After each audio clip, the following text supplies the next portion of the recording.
شريك له وأشهد أن سيدنا محمدا عبده ورسوله اللهم صل وسلم وبارك على سيدنا محمد وعلى آل سيدنا محمد.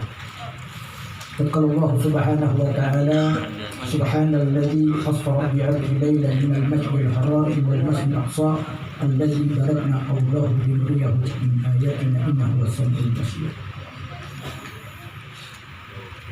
وقال الرسول صلى الله عليه وسلم ما قعد قوم يذكرون الله تعالى فيقولون حتى يقول لهم قولوا قد غفر الله لكم ذنوبكم وبدل سيئاتكم حسنة. صدق الله العظيم وبلغ رسول الكريم ونحن من الشاهدين والشاكرين والحمد لله رب العالمين. Terutama yang kami hormati kepada bapak-bapak, ibu-ibu, jamaah, hadirin dan hadirat yang sama-sama dimuliakan Allah Subhanahu wa taala. Wabil khusus kepada orang-orang tua kami, para sesepuh, para tokoh masyarakat, para ustadz, para ustazah yang kami hormati. Wabil khusus kepada anak cucu keturunan baginda Rasul Sallallahu Alaihi Wasallam yang banyak hadir datang ke tempat majelis ini, dan saya tidak menyebutkan namanya satu persatu, namun tidak mengurangi rasa takjub. Khusus wal khusus Sahibul Bait yang tadi barusan menyampaikan, Al-Mukarram ada ilallah, orang tua kami, guru kami Al-Habib Hussein bin Ali Al-Atas mata Allah bil hayati wa ya'amin amin ya rabbal alamin, dan anak-anak beliau di sini adalah Habib Abu Bakar bin Hussein Al-Atas, Al-Habib Qasim bin Hussein Al-Atas. Mudah-mudahan anak-anaknya menjadi penerus perjuangan daripada orang-orang tua, terutama yang tadi sudah dibicarakan daripada almarhum Al-Habib Ali bin Hussein Al-Atas. Mudah-mudahan kuburannya menjadi rawdatun min riyadil jannah, taman-taman surga, amin ya rabbal alamin. Al-Fatihah.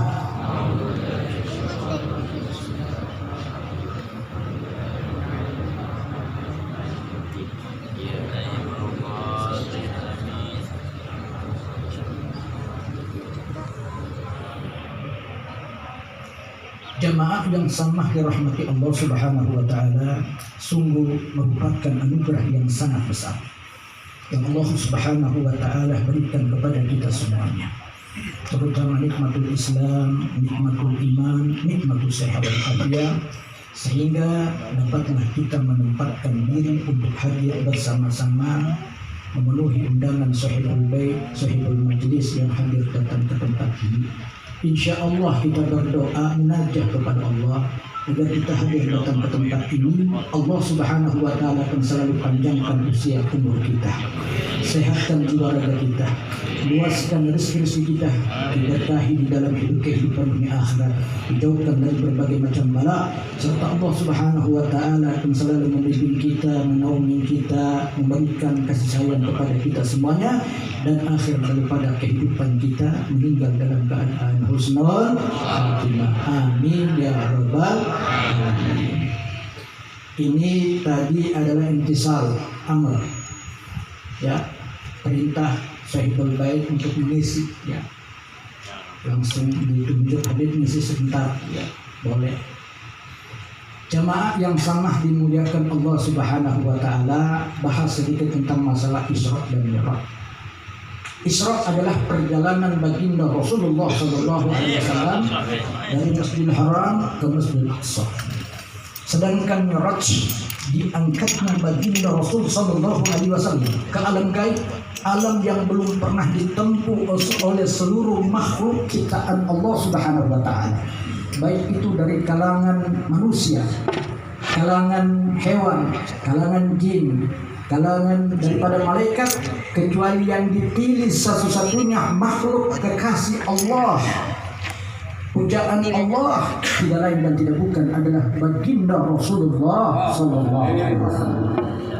Nabi Muhammad Sallallahu Alaihi Wasallam tatkala di Isra dan Mi'rajkan oleh Allah, ketemu dengan Allah, jumpa dengan Allah, berdialog dan berbicara langsung kepada Allah Subhanahu wa taala.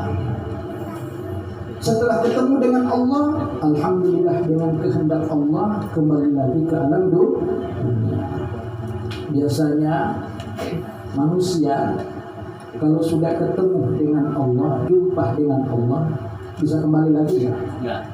Bisa kembali lagi enggak? Enggak. Tapi baginda Rasul sallallahu alaihi wasallam dengan kemukjizatan yang begitu besar, dengan kemukjizatan sangat agung, dengan sesuatu hal yang baik yang memang Allah Subhanahu wa taala berikan kepada baginda Rasul, sampai-sampai mengalahkan dari 124.000 nabi dan 313 rasul, satu-satunya nabi yang mendapatkan pilihan adalah baginda Rasulullah sallallahu alaihi wasallam. Kira-kira kita percaya enggak tentang Isra dan Mi'rajnya Nabi? Percaya?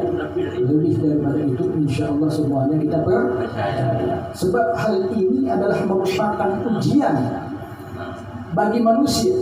Allah menjelaskan dalam firman-Nya, "Wa ma ja'alna ar-ra'ya allati araynaka illa fitnatan linnas." Dan tidaklah aku jadikan mimpi atau penglihatan kepada manusia kecuali itu adalah merupakan fitnah bagi manusia. Jadi di zaman daripada zaman baginda Rasul sallallahu alaihi wasallam, ketika mereka mendengarkan tentang Isra dan Mi'rajnya baginda Rasul yang tadinya masuk Islam kembali lagi jadi murtad. Ada imannya setengah-setengah langsung jadi murtad. Apalagi yang tak punya iman. Kenapa? Masa sih mereka bertanya-tanya dan berkata-kata, masa sih Nabi Muhammad naik terbang ke atas langit? Masa sih Nabi Muhammad begitu cepat perjalanannya? Artinya di sini masih banyak tanda tanya. Kenapa? Karena mereka tidak percaya. Tak kalah dalam satu kisah, baginda Rasulullah SAW duduk dan bersandar di Ka'bah. Ia memikirkan tentang kejadian apa yang ia alami. Sampai-sampai kalau baginda Rasulullah SAW duduk, tiba-tiba ada Abu Jahal melihat baginda Nabi Muhammad SAW sedang bersandar di Ka'bah. Abu Jahal bertanya, "Wahai Muhammad, apa yang engkau lakukan di sini? Apa yang engkau renungkan? Apakah sesuatu berita yang engkau kabarkan kepada kami?" Kata baginda Rasulullah SAW, "Iya benar, wahai Abu Jahal. Bahwasanya," kata Nabi, "aku baru ketemu dengan Tuhanku Allah, berjumpa, berdialog. Sehingga ada satu perintah yang diperintahkan kepadaku yang nanti aku sampaikan kepada kalian." Kata Abu Jahal, "Apa itu wahai Muhammad? Sebelum engkau memberitahukan tentang apa yang engkau beritakan, saya akan panggil seluruh daripada rekan-rekanmu untuk mendengarkan." Dipanggil oleh Abu Jahal, datang mendekati Nabi. Kemudian dipersilahkan Nabi Muhammad SAW menceritakan tentang apa yang dia lakukan. Dicerita oleh baginda Rasul SAW dari awal kejadian sampai akhir, sampai Nabi Muhammad SAW duduk. Semuanya bingung, semuanya mereka heran, sampai-sampai ketika mendengar hal yang terjadi kepada Nabi, mereka yang tadinya Islam jadi murtad. Kenapa? Tidak percaya. Sampai berita ini terdengar oleh Sayyidina Abu Bakar Siddiq radhiyallahu anhu. Sayyidina Abu Bakar berkata, andai kata berita ini dari Nabi Muhammad SAW lebih daripada apa yang dikatakan Nabi, aku percaya. Makanya orang yang paling pertama mempercayai tentang Isra dan Mi'rajnya Nabi adalah Sayyidina Abu Bakar, karena beliau digelar dengan As-Siddiq. Jamaah yang sangat dimuliakan Allah, kita kembali lagi tentang bahas sedikit masalah daripada haul. Ya.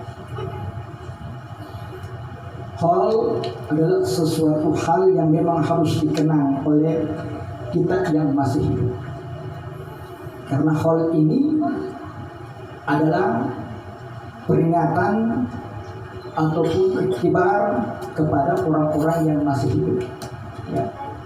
Agar kita paham, agar kita mengerti bahwasanya almarhum tadi telah dibicarakan, itu perjuangannya luar biasa. Ya.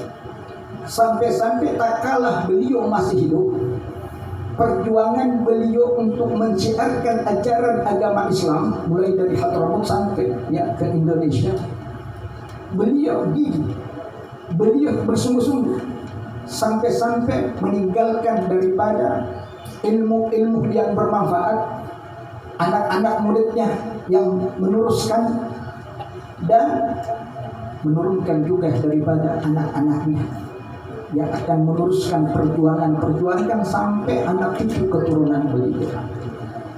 Tidak boleh kita lupakan, sebab kata baginda Rasulullah SAW menjelaskan dalam sabdanya, "Udhkuru ma'asina mautakum wa kufuan masalih."